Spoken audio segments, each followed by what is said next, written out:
That's okay. My voice will be nice and loud as well. And let's welcome each one of you. We're here to worship God. Let me read this to you. I will praise God's name in song and glorify him with thanksgiving. With my mouth I will greatly extol the Lord. In the great throng of worshippers I will praise him. For he stands at the right hand of the needy to save their lives from those who would condemn them. We're going to sing the song, Come People of the Risen King. Let's stand and sing this to God's praise.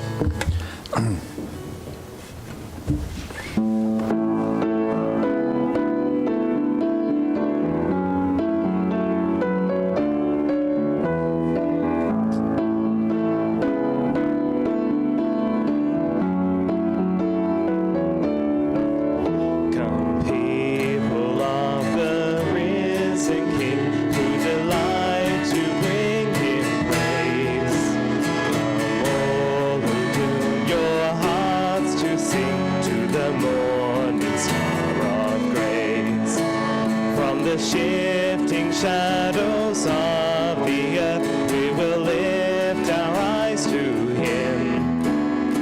Steady arms of mercy reach to gather children. Rejoice, rejoice, let every tongue rejoice. One heart, one voice, so church of Christ, rejoice.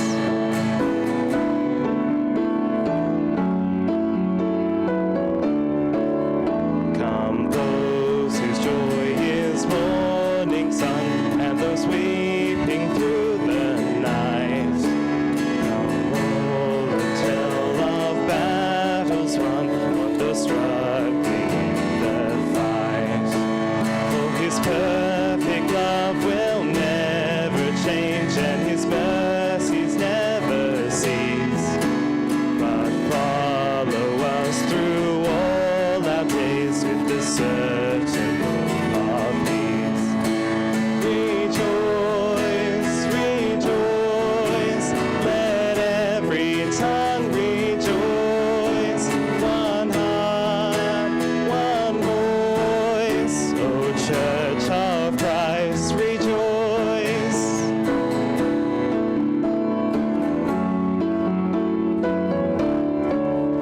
Come young and old from every land, men and women of the faith.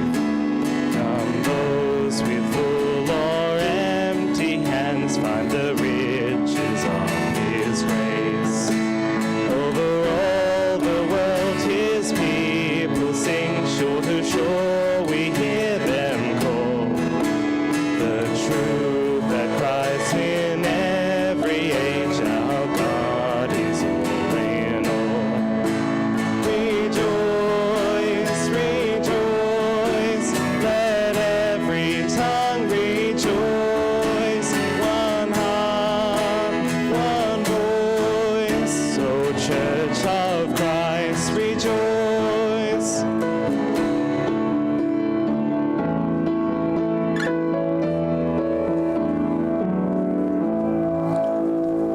Please be seated and let's pray.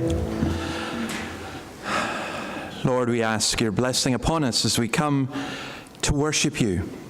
We pray that you would take away all distractions, sins that would hinder our worship of you, self-obsession, and that we would be able to sing with one heart and one voice, that we would be able to rejoice, that we would know your presence, and that you would speak to us through your word.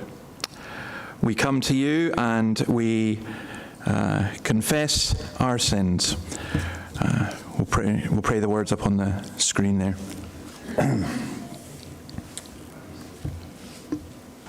When they come up.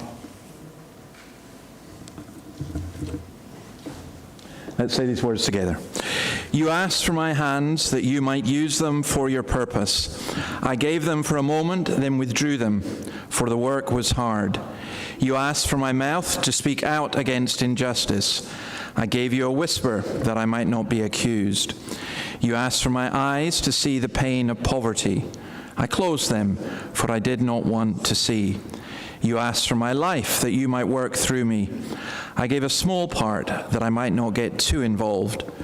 Lord, forgive my calculated efforts to serve you, only when it is convenient for me to do so, only in those places where it is safe to do so, and only with those who make it easy to do so. Father, forgive me, renew me, send me out as a usable instrument, that I might take seriously the meaning of your cross. Amen. And these words of assurance from Isaiah 53. He was pierced for our transgressions. He was crushed for our iniquities. The punishment that brought us peace was upon him, and by his wounds we are healed. We all like sheep have gone astray. Each of us has turned to his own way, and the Lord has laid on him the iniquity of us all. Amen. Now, Sally's going to read Genesis chapter 29 and verse 31 to chapter 30, verse 23.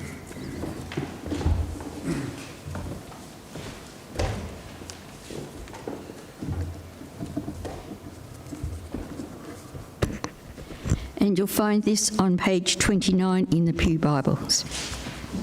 When the Lord saw that Leah was not loved, he enabled her to conceive, but Rachel remained childless. Leah became pregnant and gave birth to a son. She named him Reuben, for she said, "It is because the Lord has seen my misery. Surely my husband will love me now."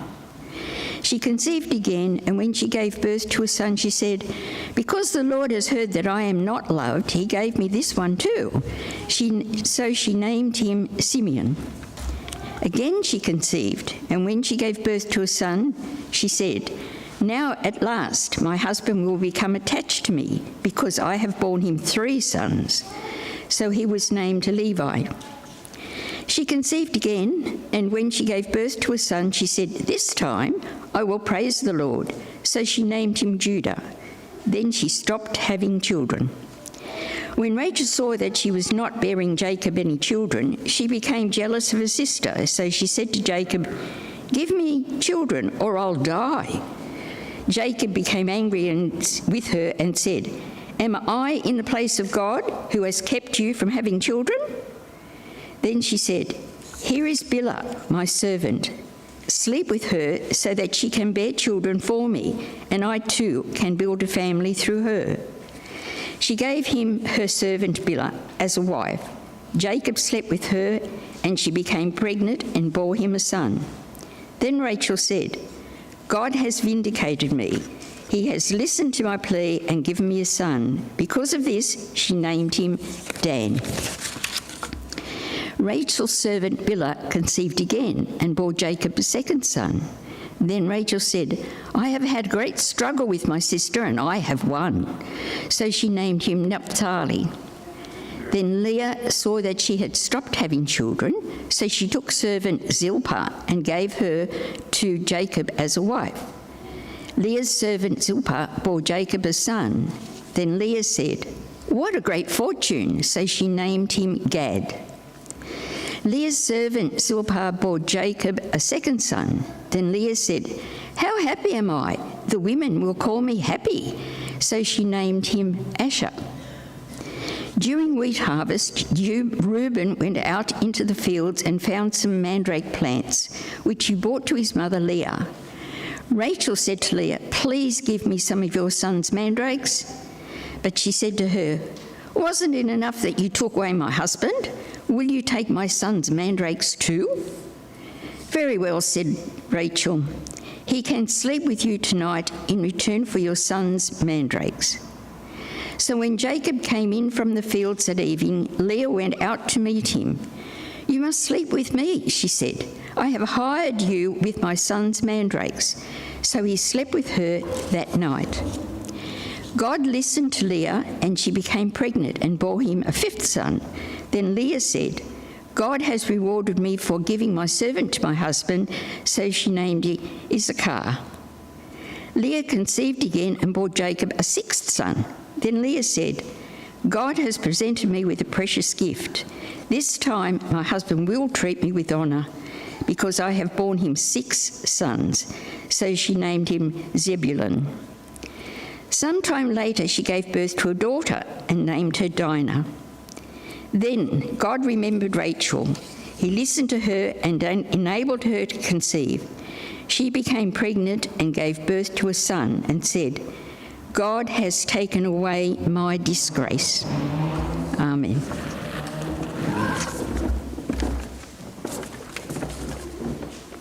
Thanks, Sally. Okay, just a couple of notices. Are Alive at 5. We're continuing to look at John's Gospel, and we're looking at how you become a Christian. And then the prayer and praise on Wednesday at 10 o'clock.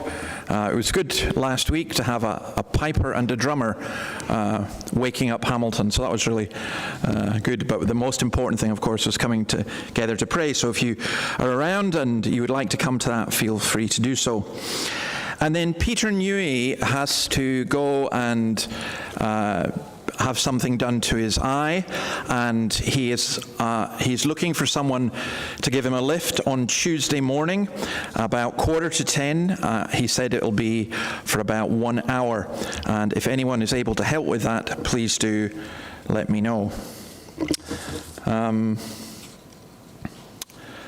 I think basically that's all the notices just now. Let me come up and say hi, Noah. We were looking at the catechism. I don't know if I've got it on the screen, have I? No. Yep. Hello, how are you? You're good. Oh, that's great. I'm glad to hear it. You've got shoes. Good. How are you, Noah? Good. Good. What's your book? Oh, I'm glad you've got a Bible. That's excellent. So, up on the screen, the Bible, that's what we're talking about. What do the Scriptures firstly teach? The Scriptures firstly teach what we should believe about God and what God wants us to do. So, can you see that window there? Now, do you know who made that? No, I don't know either. I'm told they were someone famous, but they're so famous I don't know who they are. But can you tell me anything about them from that? I can. You know what I can tell you? I can tell you they're very good at what they do. I think they're an artist. I think they understand color. I think they know the Bible.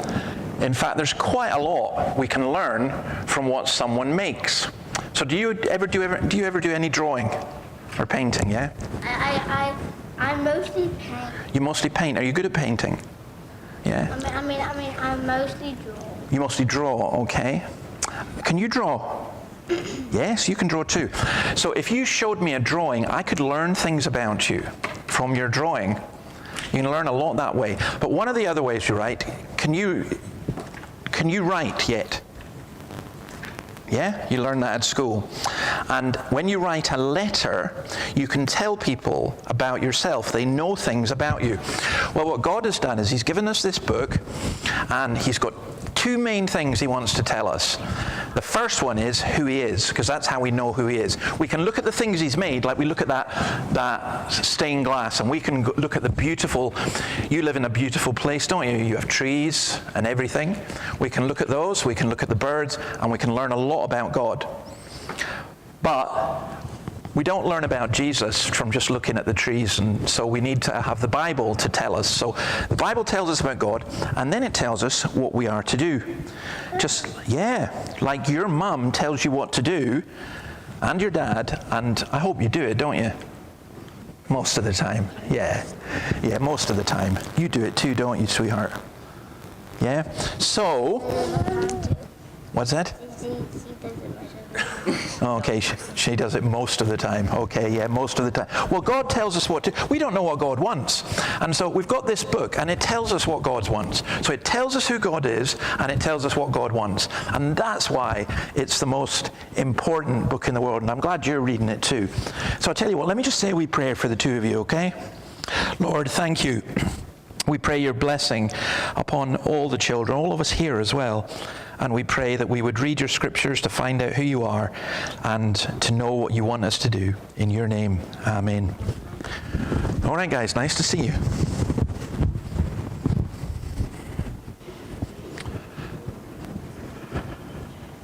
Just squeeze past you. Thank you. Yeah, that's all right. Okay. Our country of the week is Argentina. See there, 47 million people. I didn't realize that Argentina, I think, is the 8th largest country in the world. It's a huge country, over almost 3 million square kilometers. Nominally, at least, 78% Christian. There's a very strong and growing evangelical church there as well. And there are 14,000 Argentinians in Australia.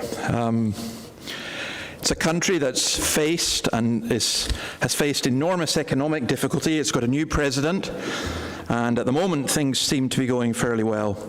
But we pray for God's church there, so let me pray. Lord, we pray for this large nation of Argentina. We pray for your people there, for those who know and love and serve you and who seek to proclaim you to their fellow citizens and indeed in other parts of the world. We pray that the rich resources of that land would be used wisely to benefit the poor, to help your gospel be proclaimed. We ask out of God that you would bless the news. There's been so much dissension and civil strife. Lord, lift up and protect your people there, for we ask it in your name. Amen. Okay, we're going to sing the song, Tell Out My Soul, the Greatness of the Lord.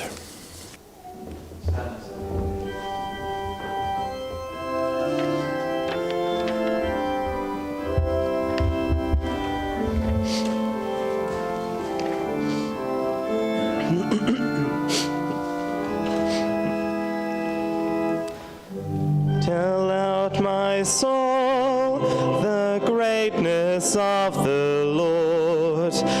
Unnumbered blessings give my spirit voice tender to me. The promise of his word, in God my Savior shall my heart rejoice. Tell out my soul the greatness of his name.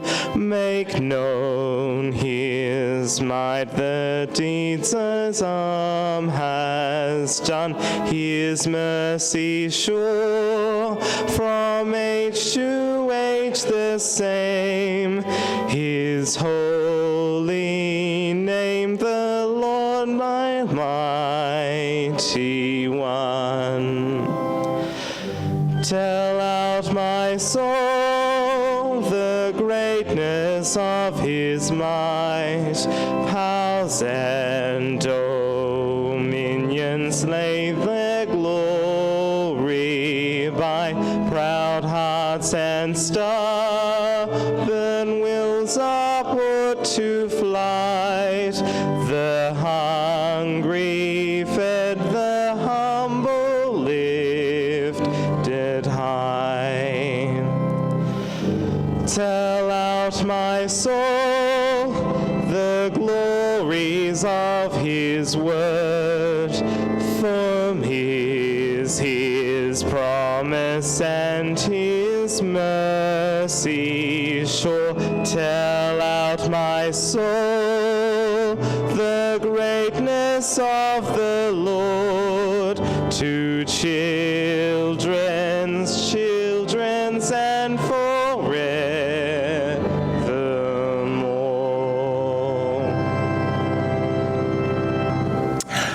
Please be seated. Let's turn to our New Testament reading. John's going to read from the Gospel of Luke, chapter 11, verse 29 to 36. And then after this, Ev will do the pastoral prayer.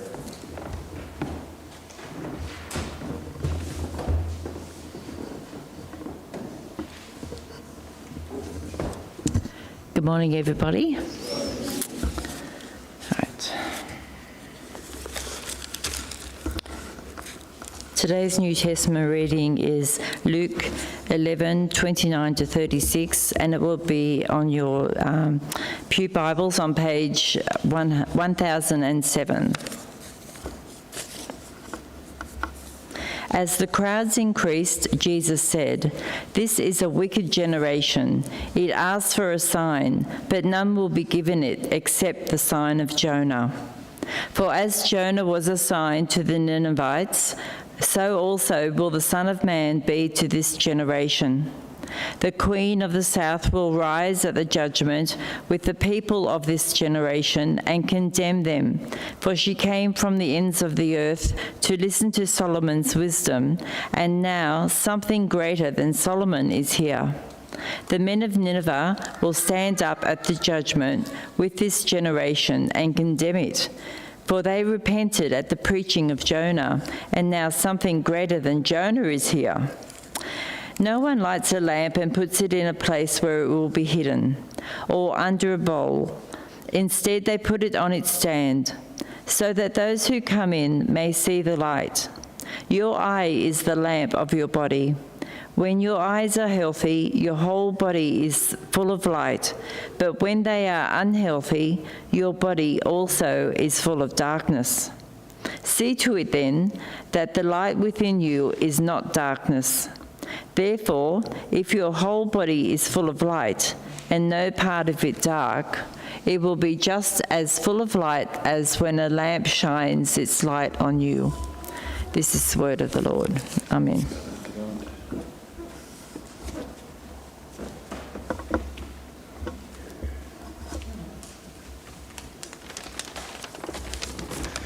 Morning, everybody.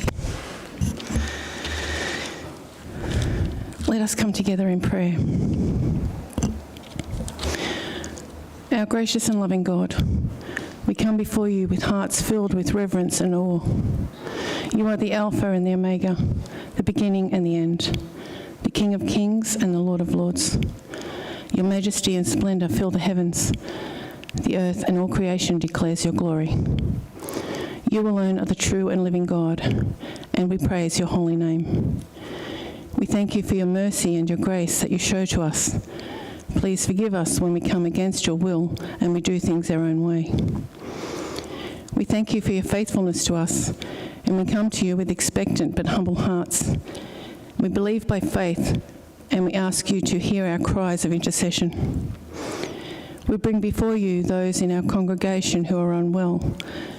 We pray for Terry, Julie, and Peter, and others. And we ask you to comfort, support, heal, and strengthen them. We speak life into their situations. In Jeremiah it says, "Heal me, O Lord, and I shall be healed. Save me, and I shall be saved, for you are my praise."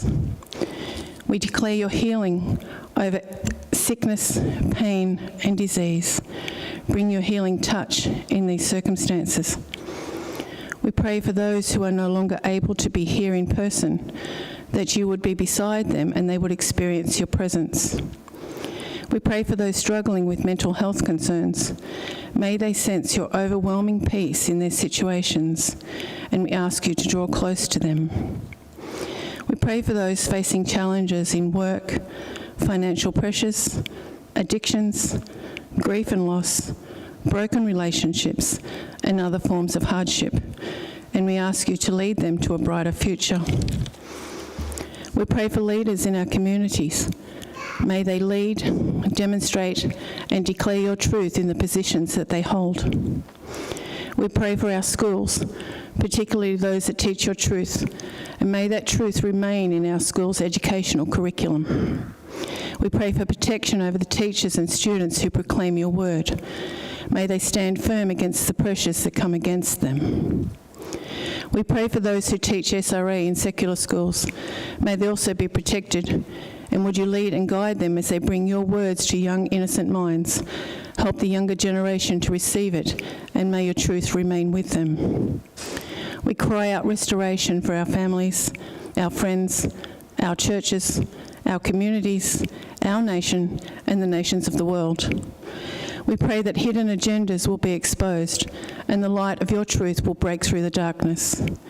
We praise you, our God. Let your will be done. Let your kingdom come. And we pray all of these things in the mighty name of Jesus. Amen.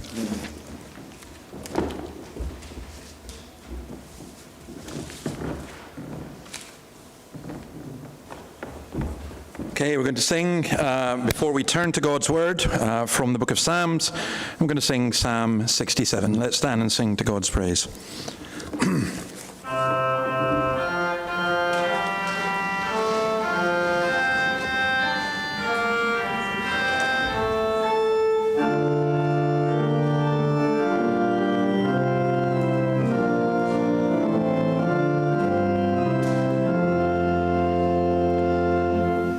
God be merciful and bless us, shine us with your face, that the earth may know your actions and all lands your saving grace. O God, may the peoples praise you, may all peoples sing your praise, for you judge the nations justly, ruling over every race. May they sing with joy and gladness, will they all rejoice as one. O God, may the peoples praise you as they all unite in song. Then the land will yield its harvest, God will pour his gifts abroad. God, our God, will surely bless us, and the earth will fear our God. Okay, let's turn to God's Word, to the book of Acts, chapter 15.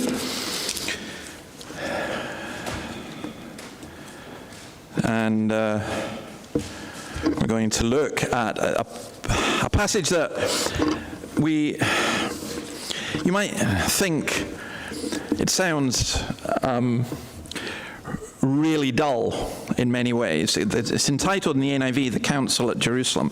But let me begin it by asking this. How do you deal with disagreement? When you have an argument with someone, when you're fed up with somebody, when you fall out, you can hide. A lot will depend on your personality. Some people just duck down and grin and bear it. Some people come out swinging. Some people politicize it, try and get other people on board. We can shout. We can complain. We can get depressed. We can withdraw.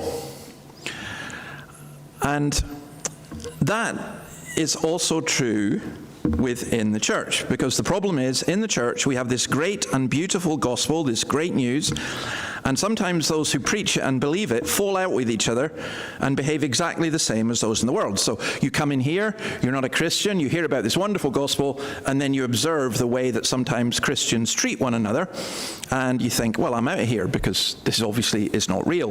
The example I often use is if I came to your door and said, hi, my name's David, I've got this wonderful hair restorer that I want to sell to you. You're going to look at me and go, yeah, well, it ain't exactly working, is it? And it's the same in terms of the church, that we pronounce this gospel, and yet sometimes how we treat one another. So now, the Bible doesn't teach that we will always agree with each other, because we won't. We fall out quite a lot. It's like in a family. The people you tend to fight with the most are the people in your own family. But it's how we do it. It's how we disagree that's so important. Now, I have a desire and a passion to see the gospel extend throughout this whole area and throughout, indeed, New South Wales and the whole of Australia. And strangely enough, I believe that the Presbyterian Church has a key part to play in that if we go back to our basic principles, first principles, which I think come out of the New Testament in terms of how the church should be governed. This council at Jerusalem, it wasn't exactly like our General Assembly, but it shouldn't be a million miles away from it. And I think that we have to get this right if we're going to see the church grow and develop. Because what happens is individual churches do their own thing. People within those churches fall out with each other. So the ones that win, they stay in the church. The ones that lose, they go off and form a new church, or they go to another church. And we keep going round and round and round, and we don't know how to disagree. So we're going to look at this. This is actually the central part of Acts, and it's actually quite exciting because it's summarizing what's gone before, and it's a break, if you like, in terms of what's to go afterwards. The gospel has come to the Jews. It's gone to Antioch. Church is now based in Antioch, one of the main churches there. It's gone to the Gentiles. And in this instance, what's happened is there is an argument. There were some Jewish Christians in Jerusalem who were not happy that the Christians in Antioch said you don't have to be circumcised, you don't have to obey the law of Moses. So they held this great council. So we're going to look at it. First of all, verses 1 to 5, the dispute. Certain people came down from Judea to Antioch and were teaching the believers, unless you are circumcised according to the custom taught by Moses, you cannot be saved. This brought Paul and Barnabas into sharp dispute and debate with them. So Paul and Barnabas were appointed, along with some other believers, to go up to Jerusalem to see the apostles and elders about this question. The church sent them on their way, and as they traveled through Phoenicia and Samaria, they told how the Gentiles had been converted. This news made all the believers very glad. When they came to Jerusalem, they were welcomed by the church and the apostles and elders, to whom they reported everything that God had done through them. Some people came from Judea to Antioch. Why did they come? Because they heard there's something happening here. When a church begins to grow and develop and there's a sense of God's Spirit being at work, lots of people want a part of the action. When I first became a Christian, I was a teenage boy, and we started holding a Bible study in our house for my friends, and I didn't know that this was unusual. To me, this was normal Christianity. At one point, between 40 and 50 young people were just gathering. No church. We weren't we're just gathering, and we were talking about the Bible, and people were becoming Christians. And I honestly thought, well, this is what the Christian life is like. It's just wonderful. Of course, some things went wrong, and of course, it's not always like that. But one of the things that went wrong was word got round. And we had people coming to us from all over Scotland, people saying, I am an apostle. God has called me to lead you.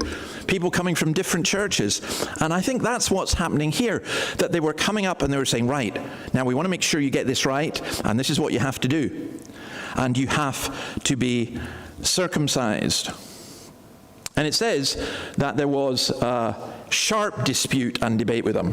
So this wasn't, well, on the one hand, brother so-and-so says this, and on the other hand, brother so-and-so says this. This was basically people going, you're wrong, and you are so out of line, and, arguing in that way. And that can be quite disconcerting. Now, one of the first principles here is sometimes there has to be argument within the church. Why? Well, I can put it this way. It's very difficult being a leader in the church, but you make it many times more difficult if you back away from contention. Oh, I don't want to fight. So what happens then? The people with the loudest voices always win, or you end up endlessly compromising. No one, I hope, I was going to say no one in their right mind, maybe some people do, really likes arguments and contention and bitterness and controversy. If you do, I don't think you're fit to be a leader. But you are not fit to be a leader unless you are prepared to contend. And in my experience, there are far too many church leaders who won't contend. whose job is to survive, just to cope with what they've got. Sometimes there's an unwritten compact between the congregation or the denomination and the pastor, which is basically, we'll pay you, you do your job, don't change things, don't upset us. Or we may not. And so you can have a natural desire to want peace, but there can also be other pressures that come in.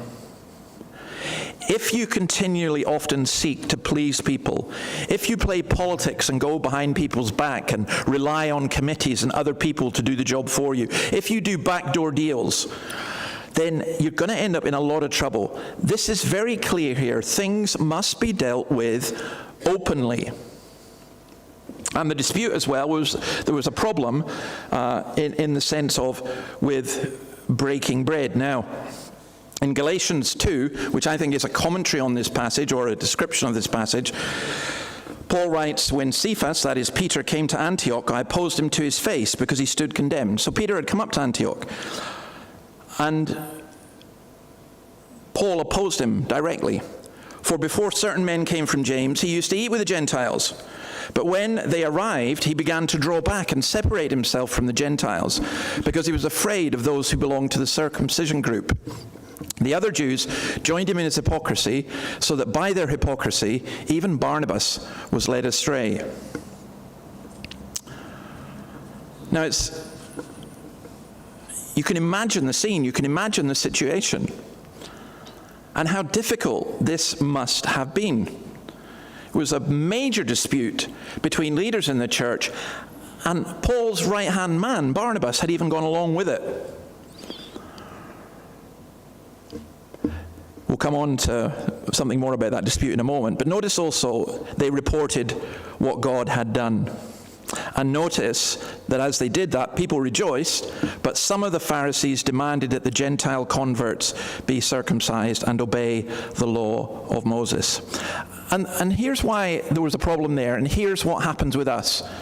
They couldn't get rid of the legacy of their past. It was so ingrained in them. I remember a couple of times I've known converted Jehovah's Witnesses who, when they came into the church, they found it really difficult. First of all, they became Christians, but still found it difficult to come to the church. And secondly, when they came into the church, they found it really difficult. Why? Because when they were Jehovah's Witnesses, they were taught how evil the church was. And it was so deeply ingrained. And we may have lots of things that are deeply ingrained with us, which we bring into our Christianity, which then causes an enormous amount of problems. That's why it's so important that whatever we say or whatever we do, we have to ask whether it's from the Bible or whether it's from our tradition or culture or upbringing or personal views. You find that with music, for example. Some people like this kind of music, some people like that kind of music, some people like that kind of music. And churches often cater for that. So in discussing our Alive at 5, it was suggested to us, if we had a different kind of music, you would get more young people. Now, personally, I don't believe that. And if it was true, I would find it quite shallow. But nonetheless, it's not just young people who think like that. I think more than any other subject, I've had people come and say, well, if you have this kind of music, I'm out of here. And if you have this kind of music, I'm out of here. And so basically, my rule is I have every kind of music that someone has told me they don't want. And that way, everyone gets a little bit of what they want. Maybe that's the wrong way of describing it. But you know what I'm talking about. We have to say, why does the Bible? Now, I learned this in my ministry early on, particularly when we went to Dundee, because virtually everyone who was coming to us wasn't from a free church background, which was the denomination we were in. We had a lot of charismatics, Catholics, non-Christians, and they would keep asking, why do you do this? Why do you do this? And I couldn't say, well, we do it because it's our tradition, or we do it because the assembly said so. I had to say we do it because, and we had to go to Scripture. And that meant that some of the things we had to change.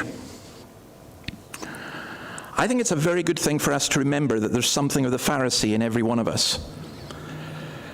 I also think that this issue of the circumcision was extremely important. Calvin says that if Paul had yielded at this point, Christianity would have come to nothing. But there was a strong reason for yielding. You imagine you're Paul. Peter's going against you. Barnabas is going against you. The centralized church in Jerusalem has gone against you. You know what? Who are you? What right do you have? If Paul had gone along with this, it would have kept a fragile unity between the Jewish Christians and the new Gentile Christians. I imagine Paul was told, you go this route, you're going to split the church. Back off.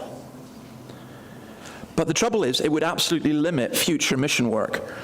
First of all, imagine if we had this today and we had to say to particularly men in Newcastle, well, when you start coming to this church and you become a Christian, you've got to be circumcised.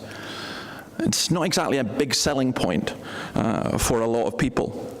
But it's not just that, it's the legalism, it's everything else that is involved. We are very often tempted to compromise for the sake of what is. Again, I know many men in ministry who, as they're coming towards the end of their ministry, they just think, I'm just going to survive. I'll get to the end of it, take my pay, get out of here. I'm not going to rock the boat. And people at the beginning of their ministry, they go into a church and the advice is, don't rock the boat. And in the middle of your ministry, you think, oh, I can't be bothered rocking the boat. Don't rock the boat. But sometimes you have to. He opposed Peter to his face. Now, there's a right kind of compromise, as we'll see, but in this instance, Peter was showing the wrong kind of compromise. He was compromising the Word of God. And when someone does that, no matter who they are, it needs to be challenged. And you note that this needs to be dealt with. This seems, rather, here at this time, seems to be dealt with privately. He said he did to his face, but in Galatians 2, he implies that he didn't do it in front of the whole church. However, by the time we come to this council, Peter had changed his mind, as indeed had Barnabas. So let's read some of the arguments. Some of the believers who belonged to the party of the Pharisees stood up and said, the Gentiles must be circumcised and required to keep the law of Moses. The apostles and elders met to consider this question. After much discussion, notice there was much discussion, Peter got up and addressed them. Brothers, you know that some time ago God made a choice among you that the Gentiles might hear from my lips the message of the gospel and believe.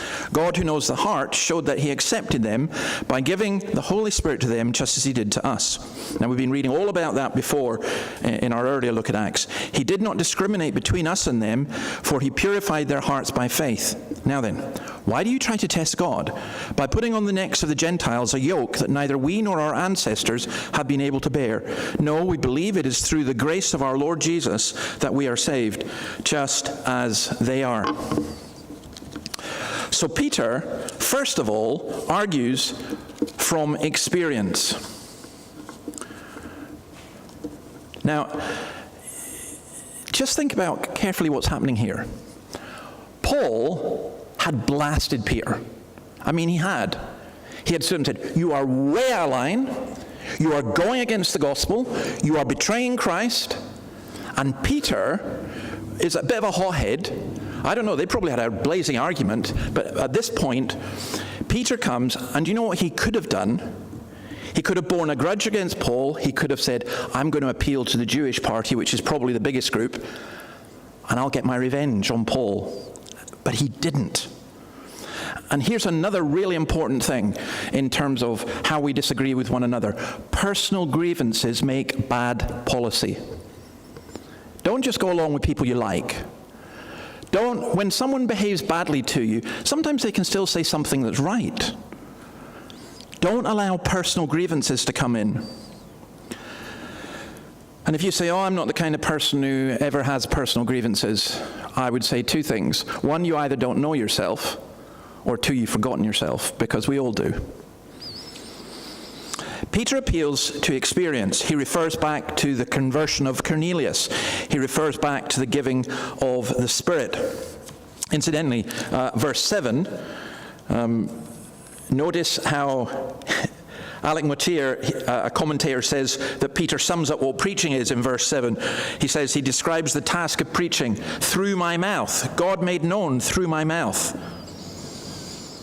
And then to the Gentiles, to those who didn't believe, the message, the word of the gospel, which resulted in an outcome of faith and belief. That's what preaching is. Notice also that Peter stresses that the gospel breaks down ethnic barriers.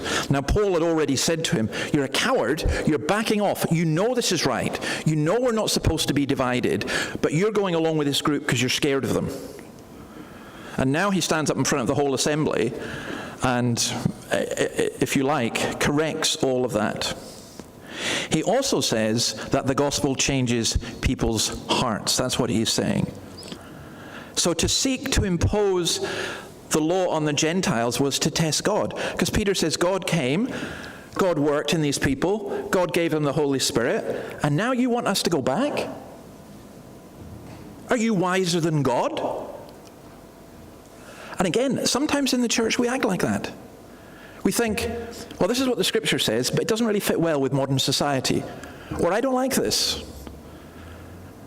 And the question is, are you wiser than God? You may not like it. It may not fit with your culture. You may be uncomfortable with it.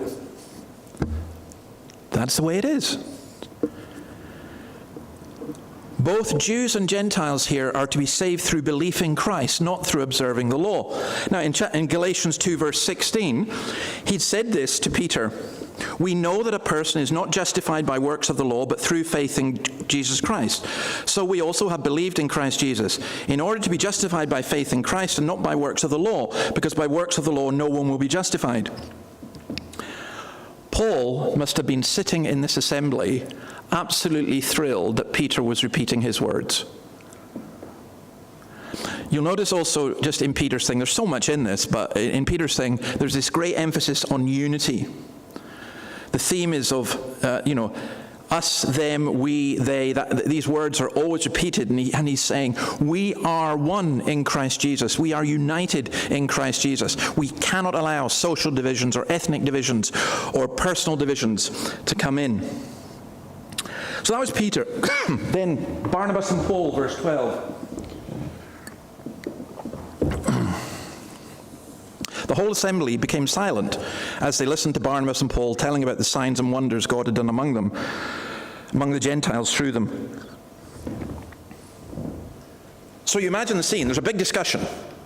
And people are shouting and yelling and talking, and, it's not quite, if you've ever been to a General Assembly, someone, point of order, Mr. Chairman, Mr. Moderator, or whatever, you get all of that. I don't think it was like that, but I do think it was, he's completely wrong. Listen, this is what, and it would have been, and Paul backing up Peter saying, look, this really did happen. This is what happened amongst the Gentiles. And they knew from others, because they had sent people to test that.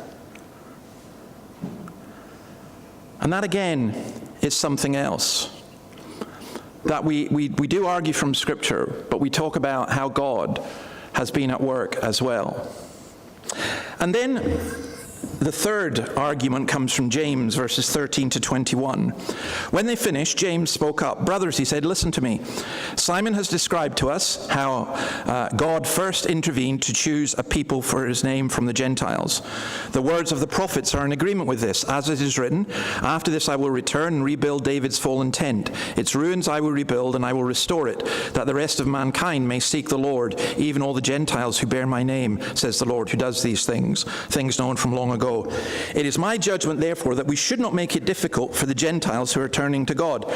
Instead, we should write to them, telling them to abstain from food polluted by idols, from sexual immorality, from the meat of strangled animals, and from blood. For the law of Moses has been preached in every city from the earliest times and is read in the synagogues on every Sabbath. Now, James is key in this. He's perceived as the leader. He was, if you like, the moderator of the assembly. We have a strange tradition in the Presbyterian Church. We appoint people according, very often, to seniority or as an honor. And that's a bad idea. You choose people who are the leaders You don't appoint, and one of the disasters of the Presbyterian Church in Scotland, when we changed the qualifications for elders, officially we didn't, but we did. Being an elder became a social thing, a badge of honor. And so bankers and lawyers and so on in communities were much more likely to become elders than farm workers and others who were considered lower. People denied that happened, but it did happen. But here James was a leader. He was also the brother of Jesus. Of course, he wrote the letter of James. He was known as James the Just or James the Righteous. But I love there is an early tradition recorded in different places that he was known as James Camel Knees. Now, I'm not sure you'd like that as a nickname. But what it meant was he was so often on his knees praying. So they called him James Camel Knees. But James chewed, didn't he? Because in John chapter 7, verse 5, John reports that even his own brothers did not believe in him. There was a time when James, the brother of Jesus, did not believe in Jesus. But he changed. In his New Testament letter, he emphasizes that saving faith always issues in good works of love. He tells us that wisdom is peace-loving, considerate, submissive, full of mercy and good fruit, impartial and sincere. And in his little speech here, which we don't have a record of the whole thing, but just the summary, he shows all those things, wisdom and tact and strength and everything else. And here's the other point. James changed his mind about his brother Jesus, but he also changed his mind after he became a Christian, because Paul tells us in Galatians that James sent people to make sure that the men in Antioch were circumcised and obeyed the law of Moses. And now James is standing up, and you imagine the assembly, and over here are kind of the Greeks and the liberalizers, and over here are all the traditionalists, and James stands up to speak, and you can see the traditionalists going, "Oh, this is our boy. He's going to knock him dead." And then James stands up and says, "Guys, we got it wrong." And he explains why, and he uses scripture. Peter appealed from his experience, but he uses scripture. He appeals,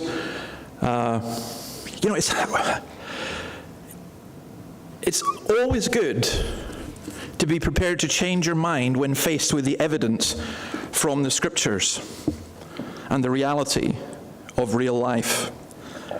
James appeals to the rules in Leviticus 17 and 18, which were to apply to Gentile proselytes as well as Jews. Everyone here would have known these.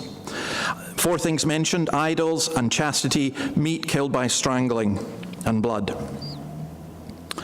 But notice what he does. This is a lovely detail. Listen to me, Simon, or actually he says Simeon. Now what's he doing there? Why does he not say Peter? He says Simeon because Simeon was Peter's Jewish name. And he's connecting himself with these people. And he says, look, you need to understand what the Bible says. And he quotes Amos chapter 9, verses 11 and 12. And he says, it was God's purpose to create a people for himself that was not just the Jews, but would also include the Gentiles. I note in passing, by the way, that he cites the Greek text of the Old Testament, what was called the Septuagint, rather than the Hebrew. Maybe there are reasons for that, but we don't have time to go into them. But James then goes on to say, you should not burden the Gentiles with the Jewish law, because it's clear that God is doing something new again. And again, this is supremely important as we decide things in the church. Our purpose is not always to retain what we have always had, but to recognize when the Lord is working in a new way. I remember once at the General Assembly in the Free Church standing up and making an impassioned plea for church planting and everything else. And I won the vote, and afterwards this professor came up to me from the college and said, very good, David, you didn't heed my advice not to speak at your first assembly, but never mind. Very good, that went well. And he said, but they won't do it. I said, but they just all agreed to do it. He said, yeah, but they won't. And he was right. Because there is within institutions an inertia. And what people want to do is they say, all right, we'll put that to a committee, or we'll get this and we'll get that, and they just wear you down. Well, James changed his mind. and recognized what the Lord was doing. And look at the wisdom in verse 21. The law of Moses has been preached in every city from the earliest times and is read in the synagogues on every Sabbath. I think what he's saying is, guys, why are you hassled about this? In every city, people can go and get the law of Moses if they want it. They don't need us to go to them and impose it upon them. If the new Gentile believers want to find out about the law of Moses, let them go to the synagogue. Let's not impose it from Jerusalem. And I think, for me, this is just an absolutely brilliant speech where James, Peter, Paul, and Barnabas, they all come together from different angles. And this is the decision that's made, verse 22 to 29. Then the apostles and elders with the whole church decided to choose some of their own men and send them to Antioch, so back to where the dispute had started with Paul and Barnabas. They chose Judas, called Barsabbas, and Silas, men who were leaders among the believers. With them they sent the following letter. The apostles and elders, your brothers, to the Gentile believers in Antioch, Syria, and Cilicia. Greetings. We have heard that some went out from us without our authorization and disturbed you, troubling your minds by what they said. So we all agreed to choose some men and send them to you with our dear friends Barnabas and Paul, men who have risked their lives for the name of our Lord Jesus Christ. Therefore we are sending Judas and Silas to confirm by word of mouth what we are writing. It seemed good to the Holy Spirit and to us not to burden you with anything beyond the following requirements. You are to abstain from food sacrificed to idols, from blood, from the meat of strangled animals, and from sexual immorality. You will do well to avoid these things. This was actually a compromise. Can you see that? They advised them to observe some aspects of the law. It's advice. It's not, this is a command. I mean, that's why we don't look at this and go, oh, dash it, I can't eat black pudding. Because that's what Acts 15:29 says. Or animals that have been strangled, a rabbit that's been caught in a snare. Can't eat that. No, it's not an absolute law. It was in this circumstance a compromise decision. Now, the one exception to that appears to be sexual immorality. Surely sexual immorality is always wrong. But here, they're using Leviticus 17 and 18, and what they're talking about here is not sexual immorality like adultery and so on. What they're talking about, James is referring to marriage, because in Leviticus 18, marriage within degrees of blood relationship or affinity was forbidden, so you don't marry your cousin. But this was going on amongst the Gentiles. And so what they're saying is, look, you need to understand that this is really offensive to the Jewish believers, so can we ask you not to do this? That's what's being said. And the whole council agreed to this. The Judaizers, I think this is wonderful. They lost the argument, yet they accepted their defeat without bitterness or recrimination. I think an awful lot of new churches get started because people get fed up with the church they're at, they have a fight, and they go off and they say, we're going to plant a new church. And no, you're not planting a new church. What you're doing is just dividing the one that you had. Sometimes you don't get your way in a church. That's how it works. They agreed to appoint delegates to show that the decision had been dealt with. They also agreed to send a letter, but the personal delegates, I think, come across so much better. I mean, in today's world, you can send an email. It conveys what you're trying to say, but it doesn't convey tone or body language. So let's say, I hope this never happens to you, but let's say you're a member in this church and your behavior has been such that we feel we need to discipline you in some way, suspend you from communion. I hope that doesn't happen. You don't get an email saying that. It's face to face, again, that it was done. Sometimes you have to go and say things in person, and that's very difficult. I mean, have you fallen out with somebody to the extent of when you see them? I had an experience this week when I was down in Sydney, and I'm in a place where there's 700 people, and I'm standing at a table, and there was someone I definitely did not want to see, and I was looking for a desperate way out into the toilet or somewhere, and it was too late, and for him it was too late as well. So we had this rather awkward conversation. And I'm ashamed to say that we do that, don't we? There are people, I'd rather not see them. We sometimes do cross the street. But this was face to face. And note this letter, it's brotherly, but it also has a note of authority. And it recognized that what is being asked is a burden. They're saying, look, this is a tough deal for you. We understand this, but can you please do this for the sake of the unity of the church? And it also suggests, by the way, that this was a temporary measure. So let's look at the results, verses 30 to 34. So the men were sent off, went down to Antioch, where they gathered the church together. They delivered the letter. The people read it and were glad for its encouraging message. Judas and Silas, who themselves were prophets, said much to encourage and strengthen the believers. After spending some time there, they were sent off by the believers with the blessing of peace to return to those who had sent them. But Paul and Barnabas remained in Antioch, where they and many others taught and preached the word of the Lord. So, whole church is gathered to hear the message from the assembly, if you like. The letter is received with great joy because the Gentiles are not going to be required to be circumcised and keep the law of Moses. I was trying to think of an answer to this. When did you last hear of a General Assembly's decision that was met with great joy? You know, someone comes up with a General Assembly and someone reads out the decision and the congregation go, hey, wonderful, brilliant, that's fantastic. It's not, I mean, do we even convey decisions? I can only think of one, and it was when the Free Church General Assembly, quite astonishingly, agreed that we would move from being psalms only to singing hymns and spiritual songs as well as psalms, and we would use musical instruments. And it was like, really? You decided that? Nobody expected that. Well, great joy. I love, by the way, how Judas and Silas, who themselves were prophets, said much to encourage and strengthen the believers. They didn't come from the assembly and go, nag them and give them a row and warn them and all the rest of it. It was strong, but it was strengthening and encouraging.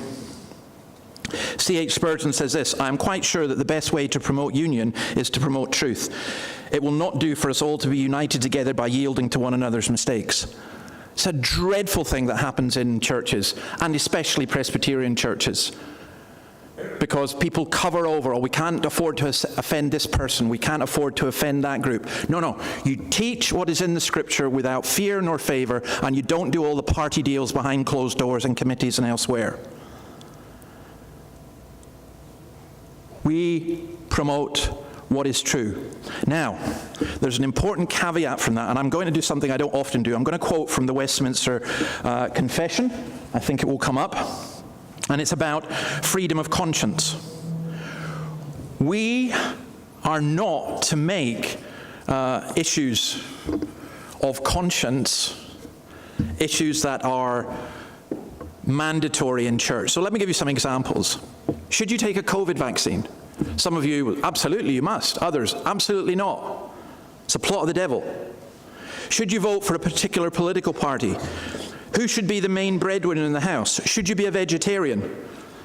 There are numerous issues upon which God's word does not give us clear commands, and the church is not the place to push our own personal and political agendas. It's not saying we shouldn't have opinions or views about these things, but we don't push them within the church. And we must be careful not to push our preferences onto others. Winston Churchill tells a story of a family who went out for a picnic by the lake. Their 5-year-old son fell in the water, and none of the adults could swim. This complete stranger was walking by, and at great risk to himself, he jumped into the water. He rescued the child before he went under again for the 3rd time. He pulled him out of the water and presented him safe and sound to his mother. But almost unbelievably, instead of thanking the stranger for his heroic efforts, the mother snapped, "Where's Johnny's cap? What have you done with his hat?" Instead of rejoicing in her son's deliverance, the woman found something to be critical. And there are people within the church. If you can find something to criticize, you will. In Proverbs, there's a saying, a nagging wife is like a constant dripping. And there's another one. Solomon obviously had issues with a couple of his 700 wives, because there's another one where he says, it is better to dwell on the corner of a roof than dwell with a quarrelsome woman. Now, I would say a nagging husband's pretty awful as well. But you see what he's saying? And I would say within the church, the person who you know, it doesn't matter what happens. Revival comes, they'll still find something. to complain about. And we need also to be aware of the dangers of legalism. So the Westminster Confession says this: God alone is Lord of the conscience, and has left it free from the doctrines and commandments of men which are in anything contrary to his word, or beside it if matters of faith or worship. So that to believe such doctrines, or to obey such commands out of conscience, is to betray true liberty of conscience. And the requiring of implicit faith and an absolute blind obedience is to destroy liberty of conscience and reason also. We have no right in the church to make laws that bind your conscience that are not explicit and clear in the Scripture. Some of you won't touch alcohol. You think it's wrong, or for personal reasons, or for whatever. Nothing wrong with that. Others of you will take alcohol. You think it's right. Nothing wrong with that. But for either group to try and impose upon the other would be entirely wrong. And there are numerous examples of that kind of thing. And then in the confession, it also says this: all synods or councils since the apostles' time, whether general or particular, may err, and many have erred. Therefore they are not to be made the rule of faith or practiced, but to be used as a help in both. Sometimes the assembly gets it wrong. Sometimes the Kirk session gets it wrong. Sometimes the pastor gets it wrong. And I think realizing that helps us a lot. Why? It doesn't lead us into anarchy. I would say, as regards the Presbyterian Church in New South Wales, we need to recognize we're not a corporation. We're not a collection of independent entities bound together by personal networks. The assembly is actually important, and it should be an assembly where we can disagree together and work things out in public. I think assemblies often become show. Even Kirk sessions can be like this, where the pastor and a couple of key people arrange everything beforehand, what's supposed to happen. It's like a government consultation. It's never a consultation, is it? They've already decided what they're going to do. And church sometimes operates like that, and that's just wrong. Presbyterianism is great, but where it goes wrong is when it becomes all about committees. I'm not saying you should never have committees. I just hate them. But it's not how the church should be run.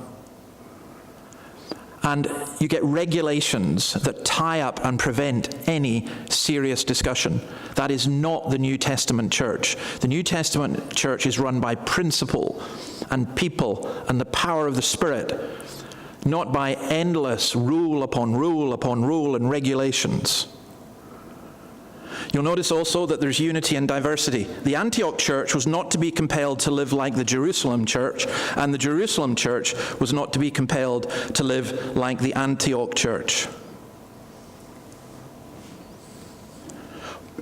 Paul and Barnabas, after doing all of this, they remain there and they teach the word of the Lord. But then they're to move on to other things, safe in the knowledge that the church is in good hands. Now, we're not going to look at this because we don't have time, but verses 36 to 41, I'll look at that another time.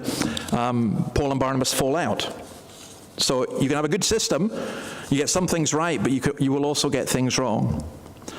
But I love what this teaches about the church structure, because it's a structure that enables movement and freedom and growth and development without chaos.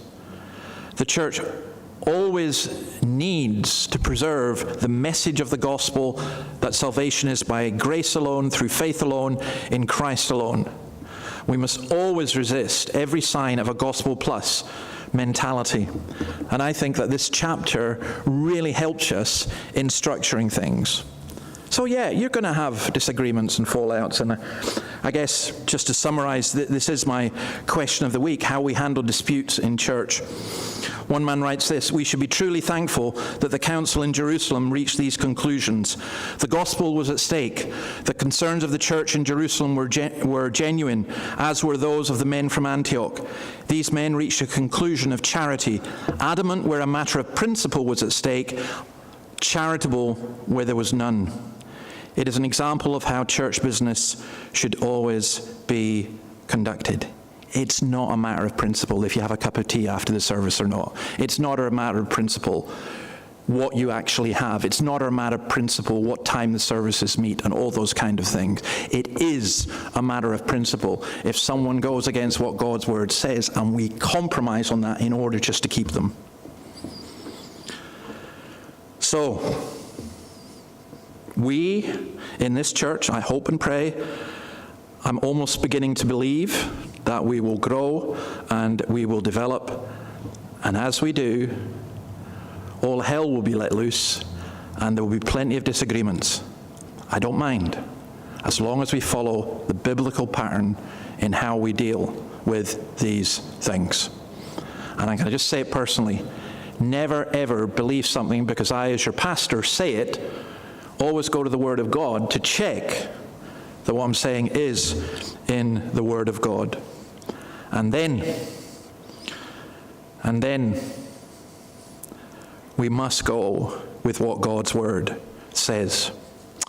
Let me pray a prayer I read from R. Kent Hughes on this, and I thought it was lovely, so I'll finish by just saying this. O Lord, help us to see when we are mixing law with your grace, any false standards we are imposing on others, any conditions we are placing on our acceptance of them. Forgive us, cleanse us, shower us once again with your grace and love and mercy. In Jesus' name, amen. All right, let's finish by singing the song, O Church Arise. Yeah, let's stand and sing.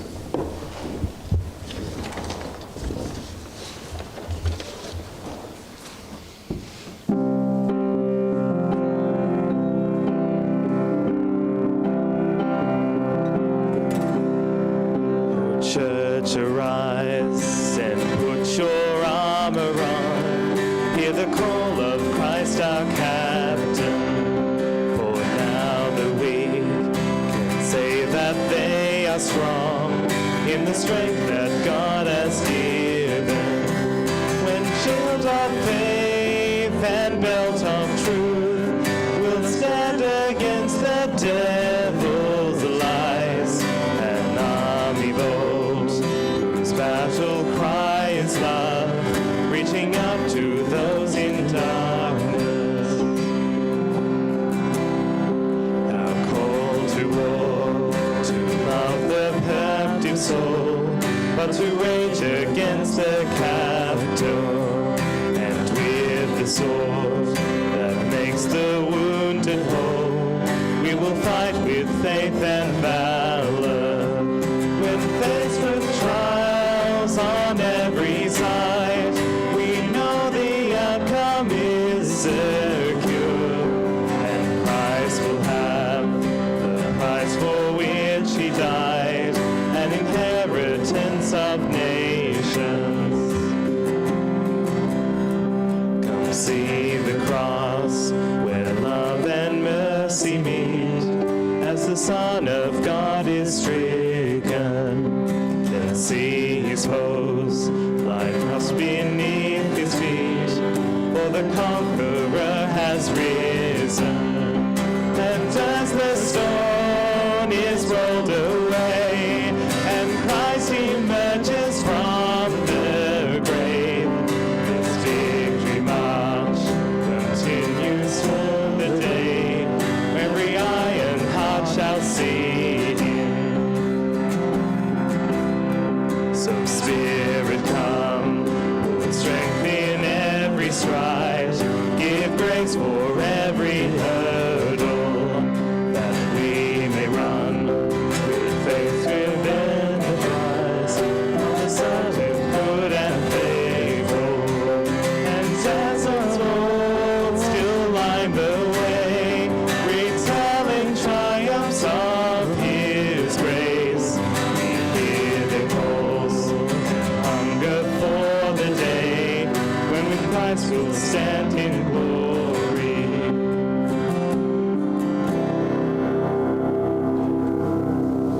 The Lord bless you and keep you. The Lord make his face shine upon you and be gracious to you. The Lord turn his face towards you and give you peace, now and always. Amen. Tea and coffee is served through in the hall. Yes, sir.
serve.